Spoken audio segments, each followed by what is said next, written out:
I'm very honorable to be here to talk a little bit about retail business in China and e-commerce opportunities. I believe majority of you don't know my background very well, especially the company I established 20 years ago, Wumart. In Chinese, we call it Wumei. So I find very good advertisements through Google search. So this is an advertisement for Wumart, Wumei. Yeah. This sentence from Fortune magazine is talk about Wumart. You know, the author suggests buy tickets to Beijing to see Wumart stores instead of Walmart, because Walmart is so big name there. So Walmart was established 20 years ago by me and my brother. He's here as well. Yeah, 20 years ago. So right now, yeah, Walmart has 500 stores. It's one of the biggest retailers in northern China. But today, I'm not going to talk too much about Walmart. What I'm going to talk about is retail in China and e-commerce opportunity. The first thing I want to talk about is China's retail sector still sees fast-paced growth. Here's the number. You can see, grow really rapidly. Last year, the number reached almost 4 trillion US dollar. It's quite big. I checked the number here in the United States. Last March, the US retail sales is about 400 billion US dollar. That means China's number only 1 trillion lower than the United States. So it's getting closer. I remember not long ago, the gap is huge between China and the United States. So the growth rate is quite high. And the consumption upgrade is mainly powered by the large portion of middle-income households. You can see all the numbers here. Back to 2002, the number was very, very low. But now it's quite high, 54 millions. Let's talk about one family has 3 to 4 people. The number is quite big. And also it's growing very rapidly. So this is the reason why the retail business grows so fast. Additionally, more spending on food will be another important growth driver for the retail sector. You see here, China is still belong to this group, BRIC. Brazil, Russia, China, Turkey, and South Africa. The GDP per capita is not very high, and the people's spending on food still has a very big room to grow. Here's the United States, Canada, France, Germany. So if China move from here to this place, China's retail business sales will be even bigger and larger.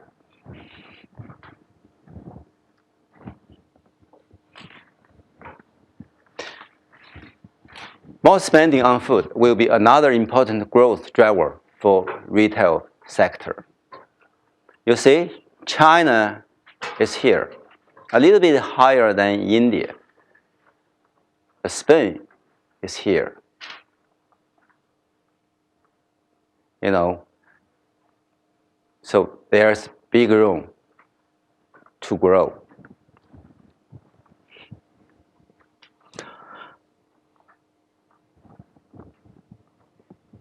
Here's a table to describe retailers in the United States. We use, because this table is translated from Chinese. Definitely, the data comes from the United States statistics, but we use this table to discuss China's retail situation. In the United States, there are 27 retailers have annual sales of over 100 billion RMB. It's about 16 billion US dollar. But in China, right now, only one or two retailers' sales is over 100 billion RMB. But however, China's economy is about 60% big of the United States.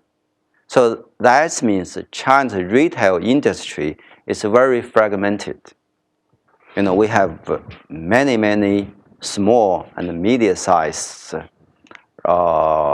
retailers, but we are lack of big retailers, like Walmart.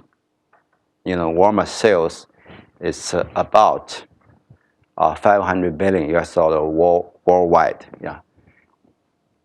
Even in the United States, it's 300 billion US dollars. So this table tells us there's really big room for China's retail industry to be consolidated. Now I'm going to talk about the supermarket and hypermarket.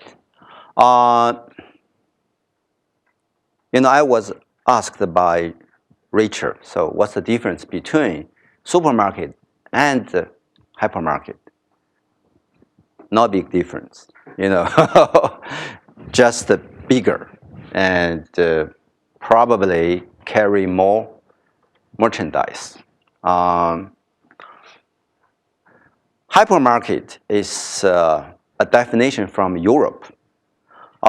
In the United States, people talk about Walmart supercenter. Walmart supercenter is very similar to the concept of hypermarket. That means there's big fresh department, grocery, and hard goods. Supermarkets has fresh department, grocery, some of hard goods. Yeah.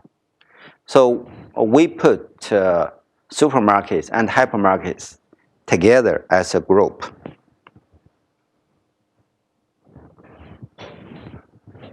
Now you can find some numbers here.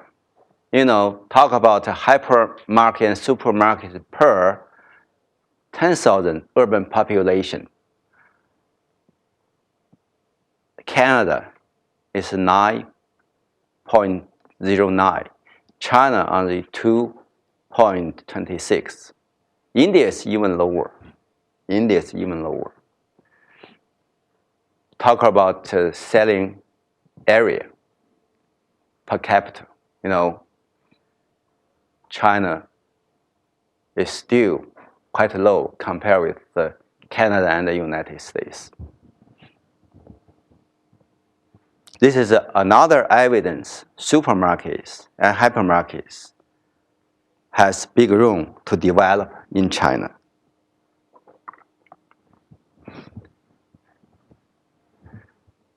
I have mentioned that supermarket and hypermarket industry in China is very fragmented. Thus, you will see a big consolidation in this industry in next 3 to 5 years. That means you can find a supermarket chain with 100 billion RMB sales, 200 billion RMB sales, even 500 billion RMB sales. As the market is huge, and 1.3 billion people live there. Many of them are becoming middle income personnel. Question. What's the difference in the color? In fact, no big difference. I think, I discussed with Richard some problems caused, my version, I made in China cannot exactly reflect here. Yeah. So basically, those are the major supermarkets in those particular regions. Yes, exactly. Yeah, You see yeah. Wumart here. We are very strong in Beijing and the nearby area. In fact, we are biggest retailer in Beijing. We have a 25 to 30% market share in fast-moving consumer goods. In Liaoning province, you say, it's called Dashang. In Shandong province, it's Liqun, Jiajiayue. In Jiangsu province, it's Suguo. Yeah. Shanghai is Lianhua. In Hubei province, it's Zhongbai. Very fragmented. Here's Renrenle, Huarun. Yeah, Hunan province is Bubugao. Better Life is called Bubugao. In Fujian province, it's Yonghui. Sichuan province is Hongqi. Yeah. I noticed some people may come from China. You may know better. Yeah. Another question, if you don't. Do you mind? Questions during the talk? Yeah, sure. Yeah, okay, go ahead. Go ahead. Yeah. Yeah. Oh, sorry, I haven't noticed. I'm not, I'm from Wulan. Yeah, good. Yeah, I know Wang Tian, very well. It's kind of a town friend of mine, actually, Okay. Shanghai. Xiangtan. Okay, great. Yeah. Xiangxiang. Xiangxiang, yeah. Bubugao is doing very well. It's Yeah. very aggressive, and Bubugao is making big progress in past 5 years. Yeah. So what's the reason behind the China market is really kind of fragmented? So there is kind of capital intensive investment, or kind of, it's hard to manage the nationwide supply chain? Yeah, it's a really good question. The reason is, supermarket is quite new to China. When I started my business in Beijing back to December 1994, in fact, I opened the first supermarket in Beijing, even in Beijing. At that time, Wang Tian, didn't involved in this business yet. Yeah, he's younger, he's much younger than me. Yeah, so, and this is one reason. Another is what you said, supply chain is very fragmented, and very localized. Not long ago, China does not have efficient expressway system. China just finished building the efficient supply chain, system, highway system. So the consolidation will happen in next 3 to 5 years. Yeah. Can I ask one more follow-up? Sure. Yeah. If you were to put the United States Walmart on that map, would it be associated more with just Beijing and Shanghai, or where would it be? Yeah, very good question. Walmart is very different from local players. Right. Walmart has a lot of money, has all techniques, have experience. So when they enter China, they just almost go to every provinces. So they are not very specifically strong at a specific province. This is why, if you talk about Liaoning province, it's not the biggest. If you talk about the Shandong province, it's not the biggest. It's the reason. But overall, Walmart has, I guess, not official number. Walmart doesn't publish that number. Walmart sales in China is about 40 billion RMB. Yeah. Walmart has a super center, has Sam's Club, and some community stores. Yeah. And they closed down a few stores last year, didn't they? Yeah, that's true. Yeah, they closed down. Yeah. And some stores do not perform well, so they decide to close So the they store. were not a success in China after all. Well, I think compare with the United States, your judgment is true. But compare Walmart's performance in India, Walmart China is very successful. Everything's relative. Behind it. Behind what? Behind China, Walmart is doing better. They're not so successful. Yeah, but 40 billion RMB is not exactly a failure. Yeah, but compared to the locals, I mean.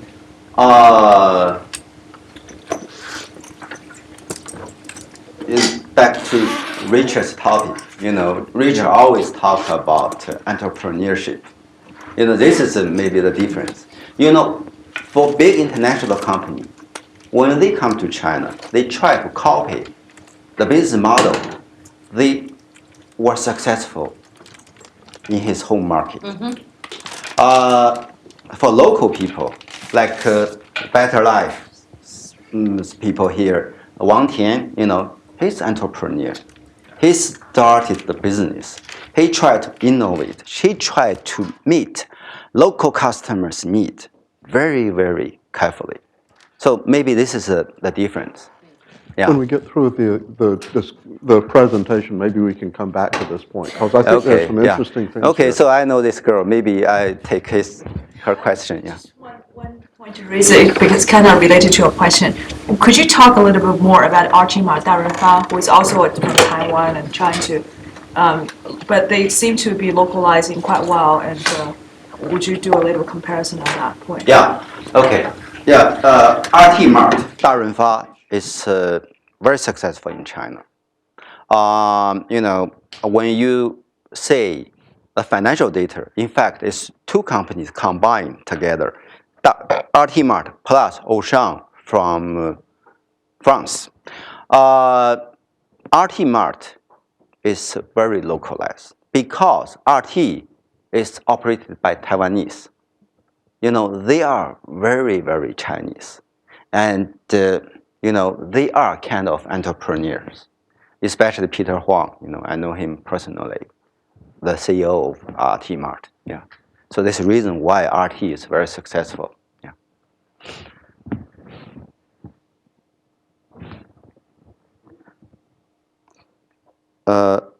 Okay. Right now, e-commerce is very, very hot topic. So I cannot avoid to talk about that. Richard suggested me, it's better touch this issue. I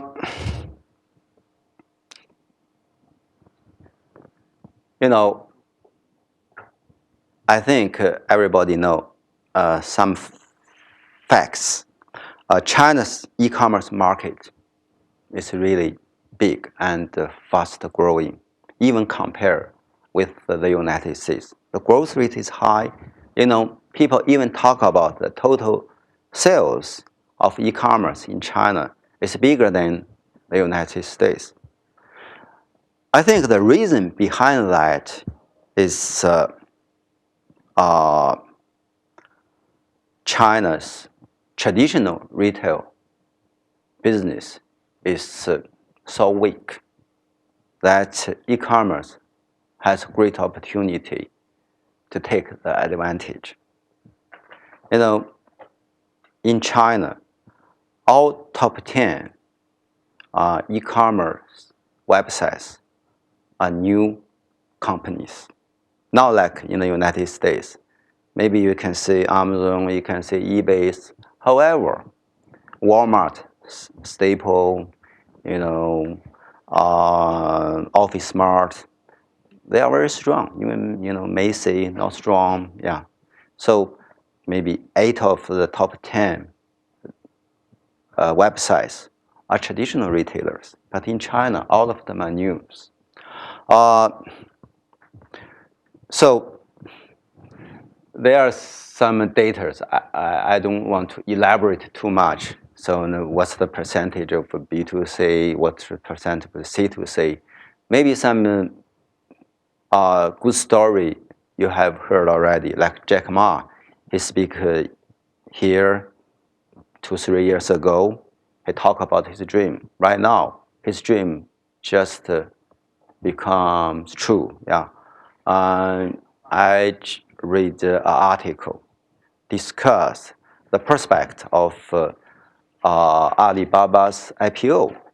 That article even predict the market cap for Alibaba could be 240 billion US dollars. This is really big, even bigger than Amazon, closer to Google. Jack Ma does have very strong financial data to support, his market cap. Last year his company's profit was over 3.5 billion US dollar. For an e-commerce company, it's really good, and also the growth rate is quite high. Yeah. Growth rate is quite high, still 50%, 60%. So in addition to Jack Ma's story, I think the most successful e-commerce company is VIPs. The market cap right now is 10 billion US dollar. The good story is all of them is listed and will be listed in the United States. So this is some data comparison between China and the United States. Here is some analysis about why China's online shopping can grow so fast. As I mentioned, fragmented retail industry, inefficient traditional channel, high logistic cost. This number is very, very important. Logistical costs account for 18% of China's GDP. This is an interesting argument. In the United States, every e-commerce players try to make money. But in China, the story is different. Majority of e-commerce companies lose money because so many venture capitalists invest on them. They try to grab market share first. This is a number. Billions of dollars have been put in this industry. Yeah. And also, no taxation is charged on sales conducted by small and medium online retailers.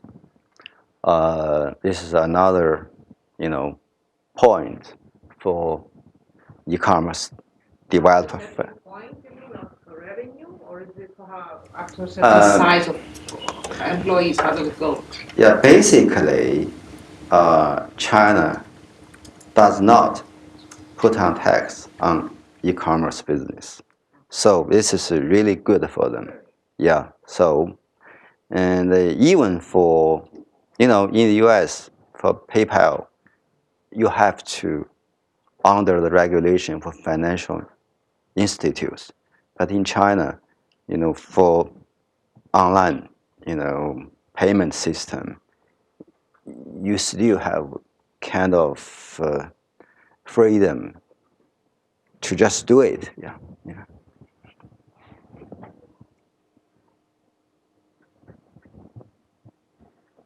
Yeah.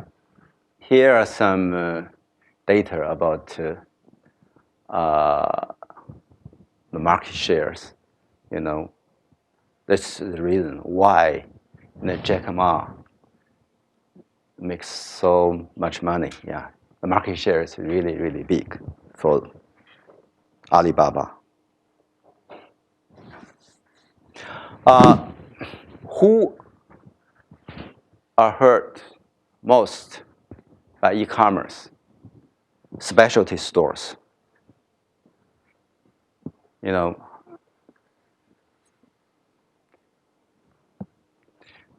So you can see here for home appliance.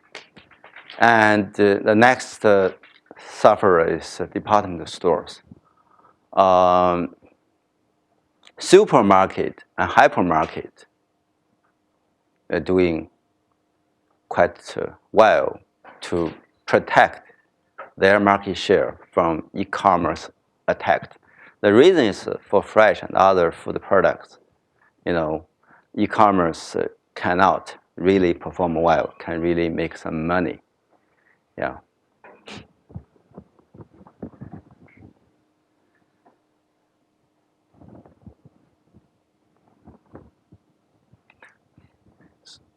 So in the future, for the supermarket and hypermarket sector, what we can do is emphasize on fresh food, effective cost control, guaranteed quality, and also try to do O2O.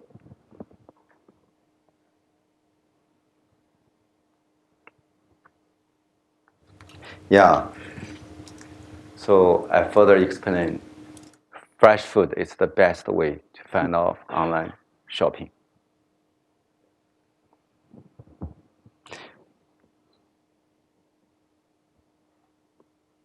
Oh, now I'm going to talk about Wumart a little bit. The company is established in 1994. It is the first supermarket in Beijing. The first year, so the sales exceeded 100 million RMB. Initially, I started another company. It's a technology company. I try to sell point of sales, and at that time, it's not ERP, called MIS, Management Information System, to existing retailers. But nobody really think my software and my POS are useful. So I decided to start showcase store. This is a Wumart coming from. But the first year's business went so well. So the sales was over 100 million RMB and show a little bit of profit and also very strong cash flow, very strong cash flow. So, I decided to open more stores. This is how Wumart comes from. The company went to public in Hong Kong in 2003. We began to do some acquisition, merger and acquisition, and some important investors. I think we also should mention the World Bank is our initial investor, and also Capital Group. Do you come from World Bank? Yeah, former staff of. Oh, really? You know this story, right?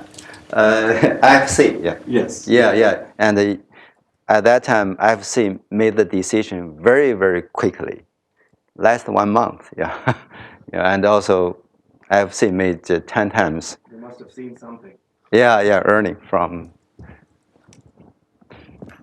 Oh, there's some, Deloitte say Walmart is fast growing company. Oh, there are some financial data. I think basically that's all I want to talk today. Richard said it's better for me talk to 45 minutes. I think Well, I'll tell I you use what. up my time. Let's move into Q&A because I've got Yeah. all kinds of questions that your presentation raises for me Yeah. at least. First of all, thanks Yeah. very much. Yeah, my pleasure. My pleasure. So when we talk about entrepreneurship, one of the things that you usually get is you get a difference between the mom and pop store kind of entrepreneurship and then the real growth entrepreneurship that happens in technology areas. How did Wumart keep from being just a nice one store business? And what kept you growing? Why did Wumart not just become the mom and pop store? Yeah, Richard, the reason behind that is, my major is computer science. Right. Okay. Yeah, without computer system, you really cannot have more stores. Yeah. I can give you a very simple example. Let's say we sell Coca-Cola and Pepsi. Both of them maybe 1 yuan in China.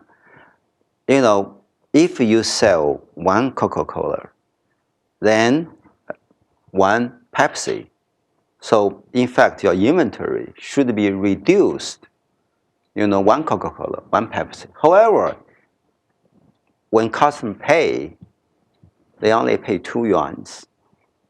So if you register, you sell 2 Coca-Colas, that means your inventory will be in trouble. So you say it, well, I need to replenish 2 Coca-Colas, but in fact, you only sell 1. Then you have too many Coca-Colas there, but you will, be lack of Pepsis. So this is the computers. So you simplify the back in story. 1994, you had a point of sale system. Yeah. I guess you were using that to kind of do inventory management then, right? Yeah. Okay. So tell us a little bit about what you think about big data analytics and retailing. Yeah. People began to talk about big data nowadays. But in fact, for retailers, we began to do that a long time ago because we really have a lot of data.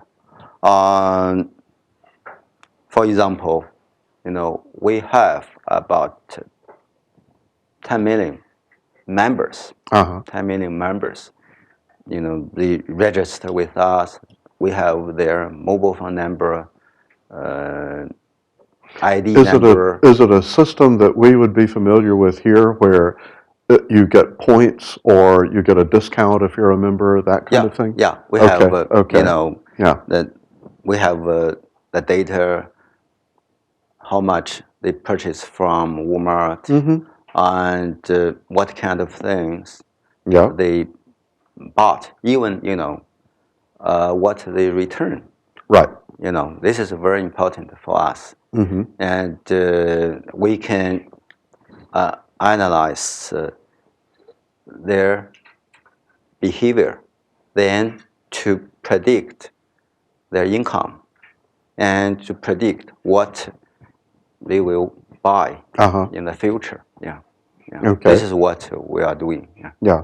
So is that why your very first slide Yeah. said if you want to see the Walmart of the future, go look at Wumart now? Is that what he was thinking about, or what do you think he was on his mind? I think that statement is not very true. Walmart is the leader of the traditional retail business. They certainly have a large IT Walmart division. is doing very, very well. $500 billion sales. I use that word just for advertisement. Oh, it's good Walmart. advertisement. Yeah, Fortune magazine has some credit, so I use it. But frankly speaking, Walmart is a pioneer for many things. Walmart used the computer system very, very well. Starting from Sam Walton. Walmart create many retail formats. Walmart is a real innovators. Yeah. Okay. Yeah. I come here to learn something from Walmart. Okay. Well, let me give up the floor for a minute and let other people ask questions. Yeah. Just a question, kind of IT. I mean, you are kind of a PhD in computer science, and I heard stories kind of years ago when Walmart is one of the first retailer in China to implement ERP, right? ERP. Walmart. Wumart. In China. Yeah, we use, initially we use our own system. And later we use SAP. Yeah, there was a story I heard is that, one of my friends is joining business development. He told me that in Never Edison, the Oracle CEO in the US fly to Beijing to negotiate with you and want to introduce a Oracle EBS to manage your ERP. But SAP, is kind of fine again, so it's kind of could you share a little bit about the story? That's the story. But a little bit different. I fly here. I did meet Larry Ellison at his headquarters, but finally, we decided to select SAP. Yeah, this is the story. So what is the reason why because you're kind of a computer science degree. What is the difference for retaining? Yeah, the reason is SAP system is more stable. We want a stable system, and Wumart has 3 formats. We think SAP can help us better. Another reason is Oracle didn't have retail business yet at that time. They just acquired a new company. We think the integration will take some time. Yeah. Thanks. Yeah. Yeah, please. Yeah. Back to your map of the retail shop. The province Zhejiang is not colored, and that province has the most capable merchants all over the world. And how come there's no supermarket in that province? Oh yeah, that's a very good question. In Zhejiang province, there are several big retailers. Number one is Lianhua. Lianhua is very big, and also our performance in Zhejiang is quite good, especially in northern Zhejiang province, in Hangzhou and the nearby areas. And there's very big retailers in Ningbo area, and Walmart has many stores in Zhejiang province. We do not put some name there. It's just because still not a dominant company there. Yeah. Are you aware of changes in, say, daily lifestyle patterns as a result of the increase in the supermarket sector? Because it used to be people in Asia would buy the day's food and a little bit of things ahead, but not a whole lot. Not like here in the U.S. where you buy a week's worth of food at once sometimes. Yeah, Richard, it's a really good question. I have been in retail business for last 20 years. The people's living style, buying patterns have changed tremendously. When we opened the first supermarket in Beijing, at that time, majority of Beijing residents purchased their pork, their vegetable, almost everything from wet market. Gradually, they are changing. Right now, I think in Beijing, in big cities, Beijing, Shanghai, Guangzhou, about 7 to 80% residents buy porks, vegetable, fruits from supermarket. From the supermarket. You know, they care the safety issues more and more. Yeah, I was going to ask about that. If you buy something from big chain, regardless Wumart or Walmart, if something happened, you know, you can really find the guy who is responsible for that. If you buy something from white market, you know, you cannot Who do knows? anything. They may not be there next week anyway. That's right. Go ahead, back in the back. In the United States, when Walmart opens a store in particularly a small town or any town, really one of the things that happens is a lot of the smaller stores go out of business. Do you see that happening in China too? On this new store? In fact, I don't think this is a big problem for China yet. You know, because, as I mentioned, China's retail market is still very fragmented. Although, you know, China's GDP is 60% of the United States, but if you talk about top 100 retailers' market share of retail business in the United States, you know, the number could be 60%, 70%. But in China, maybe only 10%, 15%. I show that data in this slide, but I didn't elaborate. You know, we studied that. This is the reason why the Walmart effect does not happen in China yet. Yeah. Yeah, my question, I'd like to know your thoughts about e-commerce actually being more of m-commerce. It's more about today's disruptions, which is, you know, m-commerce, everybody's got smartphones and the growth of the phones and smartphones in China. And then more specifically on top of that, gamified loyalty programs and their role on how to behaviorally, you know, direct the consumers into your locations.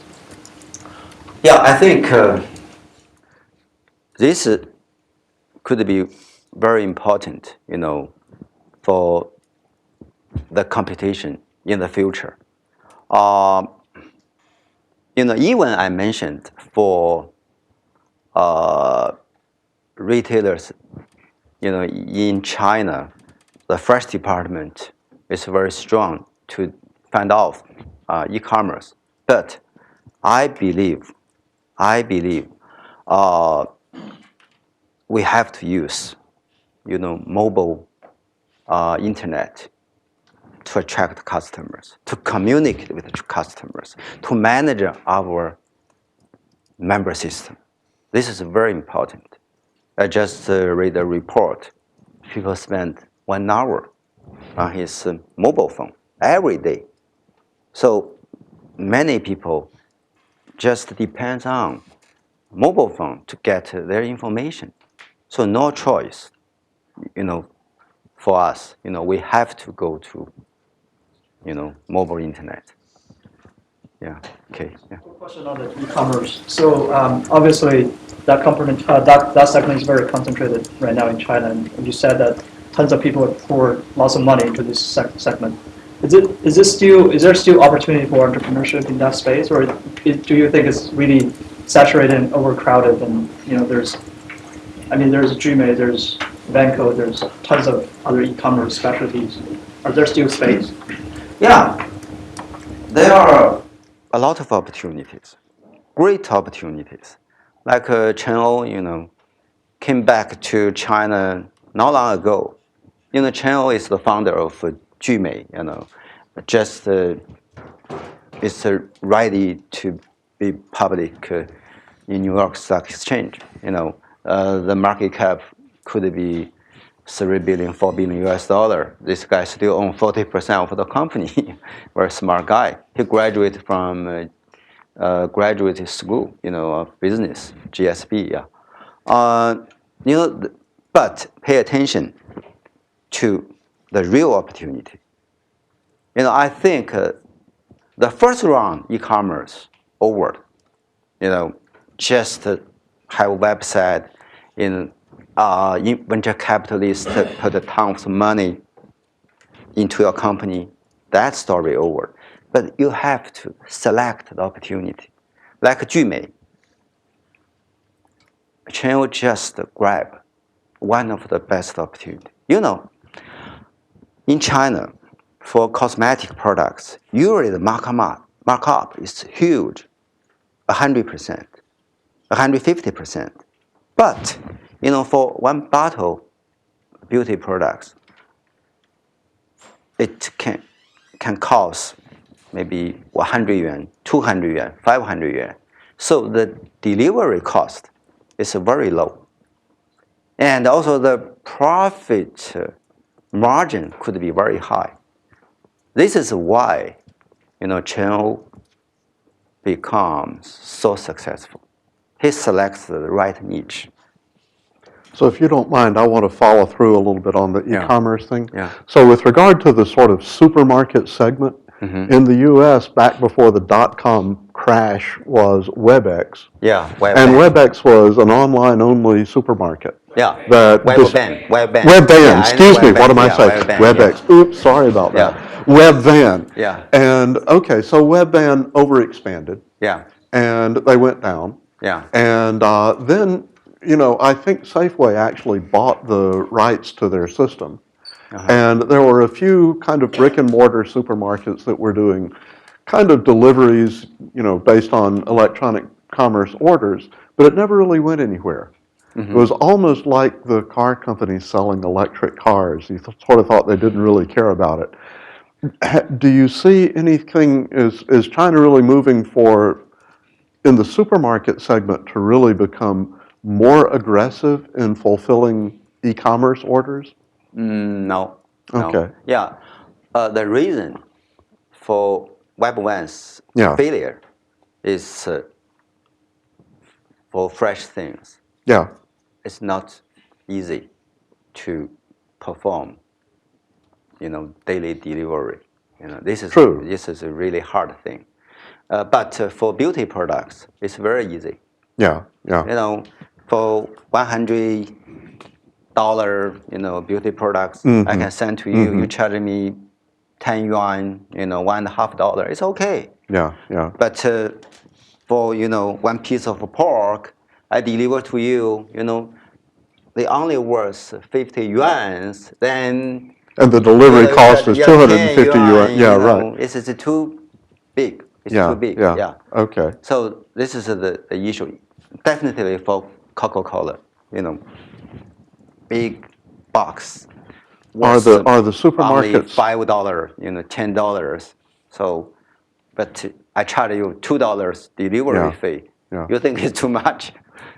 Are the supermarkets trying to increase the number of items they hold, increase the number of SKUs to sort of match more of the Walmart model, or do you think that's going to happen in China?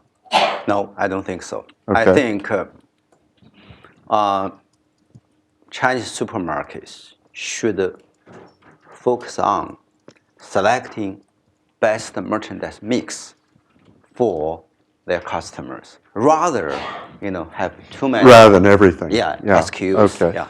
Okay. Go ahead. You had a question. Yeah, so I was wondering, you're obviously a relatively mature company. You have some fantastic growth. At this point, do you find that you're going to be growing organically by building your own stores, or is there the concept of acquiring other competitors? Yeah, like the board. Yeah, I think both. Yeah, organic growth and consolidation of the industry. You reach a certain market cap, which is very, very attractive just to munch up your competition, because you can just really grow and deliver for investors very quickly. So you actually see it as doing both. I think that, you know, if I understand your question, you know, we try to do both things. Organic growth is very important. Same-store growth and open new stores. However, the consolidation is very, very important at this stage.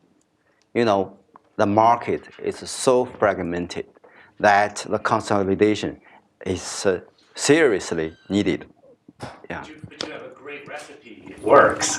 Yeah, this is the point.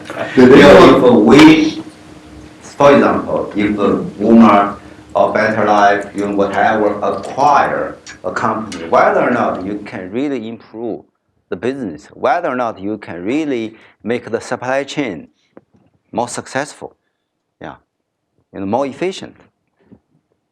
Yeah. Did anyone ever try to acquire Wumart? Yeah, some people are talking about that. Yeah. In the past, have you turned down people? Yes. Okay. Yeah. Yes. You went public on the Hong Kong exchange, right? In 2012, 2013? HKSE? Yeah, 2003. Yeah. 2003? Yeah. Okay. 10 years ago. Yeah. Okay. Yeah. What are your e-commerce plans? I think we are planning something. Yeah. We may focus on O2O.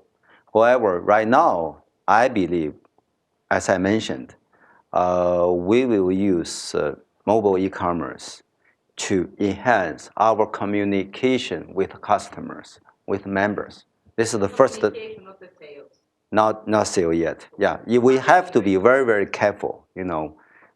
Make sure our way is correct. We are not a new company. We have many shareholders. We have to be responsible for them. Yeah. Go ahead.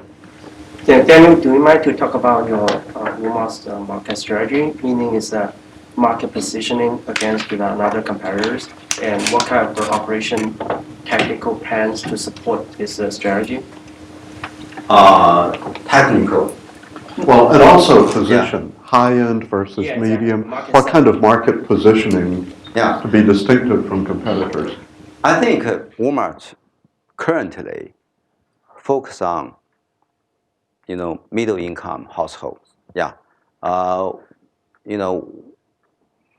If we want to serve high-end customers, we may have a new format. Yeah. Yeah. So this is the right, right now, this is the strategy. Yeah. Yeah. So I want to ask you a question about what things felt like in 1994 when you started Wumart. Here you were with a prestigious background, working for the state council, then getting a PhD from the Chinese Academy of Sciences, coming here, working with, very prestigious institutions in China. What happened? What was it that made you absolutely convinced that you wanted to be an entrepreneur? Yeah, this is a really good question. I came to the United States. The first time is back to 1990. I was well received by a professor here named Robert Larson. Richard knew him very well, and I think that trip was very important to my life. I really realized entrepreneurship is very, very important. Back to 1990, early 1990, in China, everything belonged to government. It's very different from today. So I noticed here the market played the major role in everything, in economy, even in academic Especially world. if you're around Silicon Valley. Yeah, right. Academic world. So I think, it's better to live differently. When I back to China in 1993, I started my own business. Dr. Larson, he's a general partner for Woodside Fund, a venture capital. Yeah, he support me. Yeah, and another big driver for me to start a business is China's paramount leader Deng Xiaoping made a very famous trip to southern China. You may heard that. He restarted China's economic reform and the open door policy. So he made that tour in early 1992. So in 1993, the policy environment is very different. The central government began to encourage people to start their private businesses. This is the background. Yeah. Did you find that there was a social side to being an entrepreneur, though? Especially, you were early. Yeah. Early for China. Yeah, we have, Deng Xiaoping has a word. He talked about 摸着石头过河 means you have to try, before you really do something. Yeah. So we have some friends, really began doing business almost simultaneously. So you weren't alone. You were not really isolated. You did have we encourage each other. All those people are called 1992 entrepreneurs. 92派, 1992 entrepreneurs. They come from government branches, from academic organizations. They began to be, many of them right now are very, very successful in China. Some people might argue that being a government employee is not necessarily the right background to become an entrepreneur. Yes. What kind of things do you think were the hardest lessons? I don't think government officials have a bigger advantage to become entrepreneurs. If you want to start something, if you want to create something, you have to, you have to suffer a lot of, tortures, from all different aspects. In China, the government officials do not have this kind of experience. They say there, many people come to them, try to get kind of approvals. Yeah. So I don't think that's important for people to be successful in business area. Okay. Yitan, you've been patient. Yeah. Thank you very much. This was an amazing overview of retail in China. So when I turn things around for a moment, because you're talking about there's clearly huge opportunity in China still for growth in retail and the supermarket. Yet in the United States, a lot of retailers are trying to reinvent themselves, reinvent retail to make it more exciting, more interesting, trying to use technology, trying to use pop-up stores to try things before you put a product in a large-scale launch in many stores. So even though it may not be your first priority, do you do some R&D or thinking about what might retail look like in China in 5 and 10 years? And may the Chinese consumer hunger for some of the experiences that retailers are trying to create here? Yeah. I think, China has learned a lot from the United States. For myself, I saw supermarket in the United States. Some Chinese supermarket here, Safeway and Lucky stores. Although Lucky store may not exist today, Walmart, Press Club. Right now it's called Costco. And I believe China will continue to learn a lot from the United States. For example, we are expecting some mega retailers there. This is something happened in the United States. However, we have more new challenges today. For example, mobile internet. This is a really new thing. You have to consider all those new challenges. You have to consider e-commerce, role in today China's market. So we will be very careful, in this aspect. Mobile internet is new to US and is new to China. So we face the new challenge simultaneously. We do not have, much to copy from the United States. It doesn't like us when I open supermarket, although at that time, the situation, is really not good for us to do some new things. We cannot buy a shelf. I have to make the shelves by ourselves, based on my memory. Okay, the shelf should be this way. We make it in the spot. Yeah. So today, the challenge, is same to U.S. and China. So we have to, innovate ourselves. Additionally, I think China's retailers, have better opportunities than the retailers in the United States because the market is ready. The people's income still increase quite rapidly.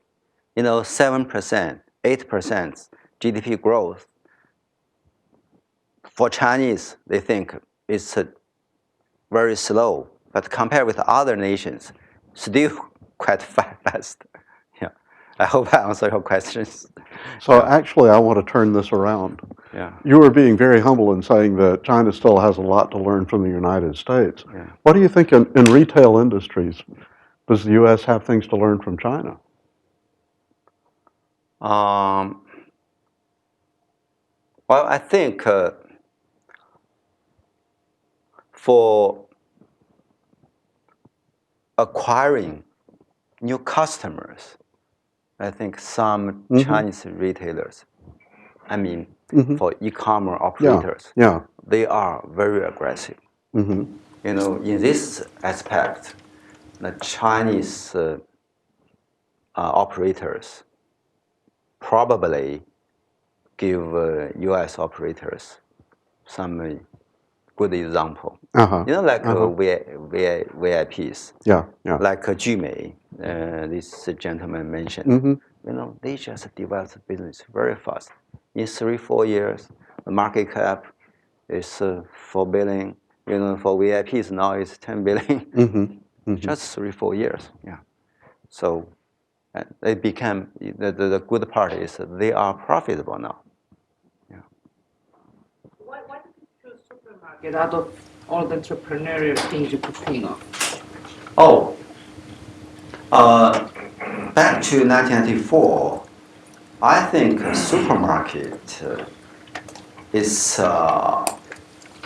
better to show our point of sale and management information system. Yeah,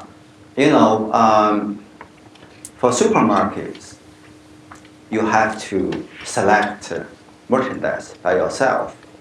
You have to have your own inventory. In China, for departmental stores, even for home appliance stores, usually they let vendors control their own inventory. They just take a commission from vendors. So that's the reason why we started from supermarket. And luckily, I think this is a very right decision. Back in the back. Yeah. Interesting story. Thanks for sharing it with us. Yeah. So in the U.S., brands are so important. Yeah. In our Walmart, our Target, and our grocery stores.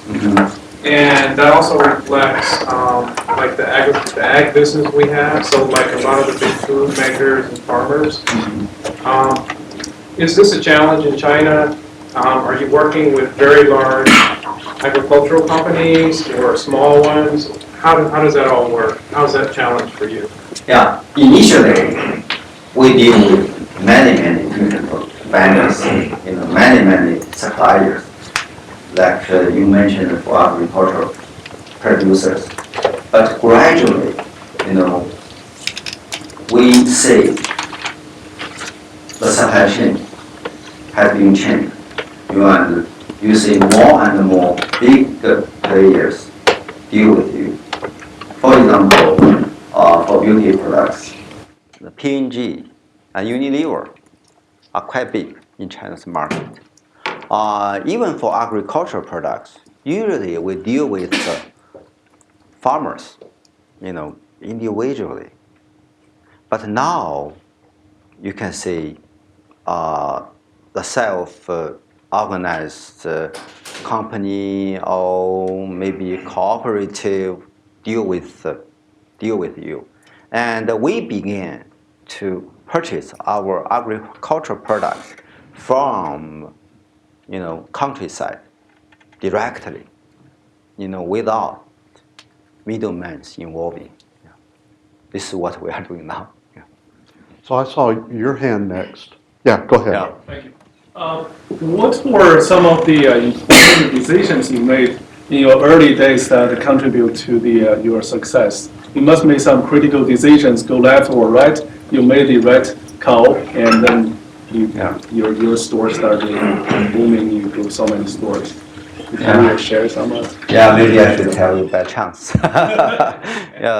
Maybe the first important decision is to work for yourself. Yeah, to be entrepreneur. Yeah, when I started the business, initially, I paid myself 800 yuan per month.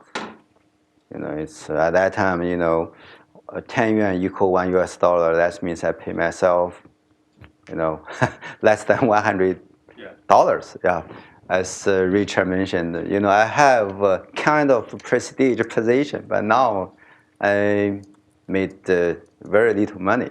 You have to sacrifice somehow. You have to take the risk, and I think the decision of entering retail business is a good decision because when you start a business, the capital is a big issue for you.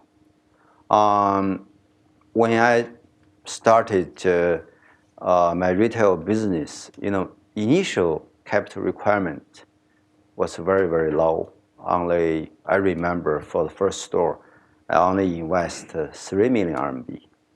But the sales, was 100 million annually. So this is a very good start. And also I have probably, 10 to 15 million RMB positive cash flow. So this is very important for me to open more stores. Maybe this is something I can share with you. Yeah. So, go ahead. Yeah, please you. Yeah. So a really popular trend now is in organic food, eating healthy, and food safety and all that stuff. Yeah. And it's remarkable what I think, if I understood it right, what you just stated, that you work directly with farmers. Mm-hmm. I lived briefly in Portland, Oregon, and my brother's worked with organic, food companies and stuff. So it's kind of intriguing to your position then, in terms of helping the Chinese people eat, healthy and safe food. So is there any kind of specific marketing efforts you're doing around that? Yeah. I think your point is very, very important. Due to the serious pollution in middle class in China, especially for wealthy Chinese, pay a lot of attention to food safety.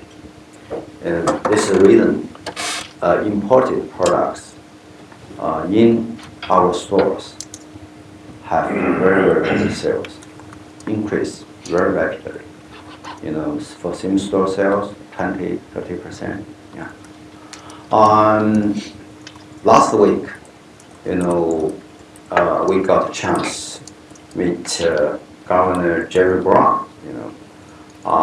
He had lunch with us with a small group of Chinese entrepreneurs. He tried to promote California agricultural products in China, and especially, he asked me, what Wumart stores can help his plan. We think this is very important, and U.S. products will have, especially for organic U.S. products, will have very, very good market in China. We say the 150 million middle-income household are potential buyers of U.S. organic products. My question relates to entrepreneurship and development and building startups in China. I mean, you've gone through, your experience in the retail sector. What do you see as the main impediments and challenges that young entrepreneurs face in China today? Okay, so your definition is very important. Today's environment is very different from 20 years ago. I think, right now the environment is much better. The legal system is better, and also you can have financial support from venture capitalists and local governments. Many Chinese local governments open special region for young entrepreneurs to start their business, especially for some overseas Chinese students. If they have a good business plan, if they come back to China, they can get maybe 500,000 or 1 million RMB to try their ideas. And a good part of those kind of investment could be a loan, not initial capital. So basically, the situation is much better. That's the reason why, Would you have any special recommendations to young people interested in starting companies in China? No. Well, I think you have to have the determination. If you want to do business in China, not only in China, even in the United States, you have to be ready. There are a lot of challenges, and in addition to that, you have to have a very clear idea what you really want to do. Definitely you can try many times. You can be a serial entrepreneur, but I think it's better for you to really have a concrete and real good idea before you begin to do something. Okay. Follow-up question on that very quickly. Do you see some differences between the ecosystem that exists here in the valley to support entrepreneurs and, say, the ecosystem in the Beijing area or the Shanghai area? You see things compare with the Silicon Valley, I have to say, here is the best. So either Beijing or Shanghai. Exists here that doesn't exist there? There are a lot of things. For example, in Palo Alto High School, there is a Poly Entrepreneur Club.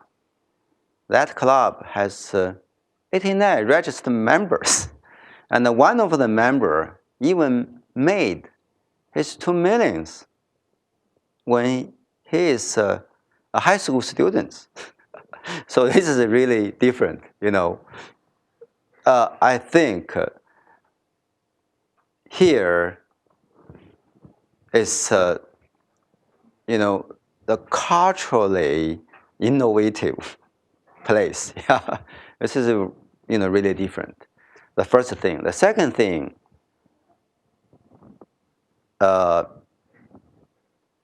people here enjoy much more freedom. So this is a help for people to start something new, to be creative.